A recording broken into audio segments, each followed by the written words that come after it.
La perte des os.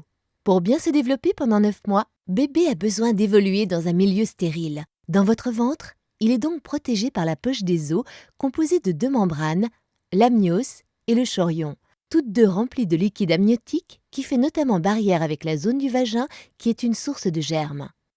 Quand se fissure-t-elle? En fin de grossesse, la poche des os se fissure sous l'effet du col qui se dilate. Le liquide amniotique est alors évacué.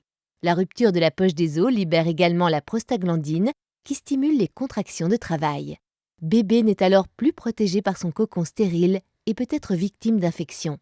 Il est donc l'heure de partir à la maternité. Comment être sûr qu'il s'agit bien d'une perte des os? Au moment de la perte des os, vous n'aurez normalement que peu de doutes. Le liquide amniotique ressemble à de l'eau très légèrement teintée, d'une couleur blanchâtre, qui s'écoule à température corporelle, soit 37 degrés Celsius.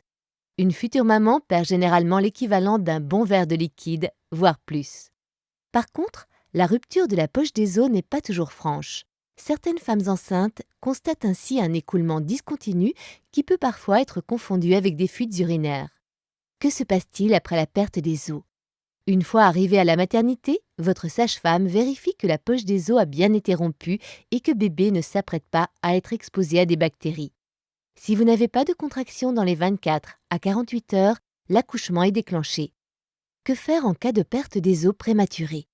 Chez 8 mamans sur 10, la perte des os se fait après la 37e semaine de grossesse. Pas de risque pour bébé, il peut pointer le bout de son nez. Par contre, avant cette date, une rupture de la poche des os peut être synonyme d'accouchement prématuré et d'infection pour bébé.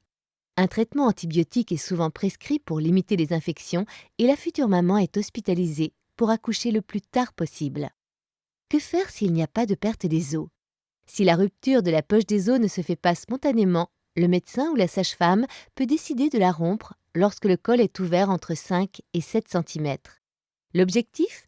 Accélérer la dilatation du col et permettre à bébé de faire son petit bout de chemin.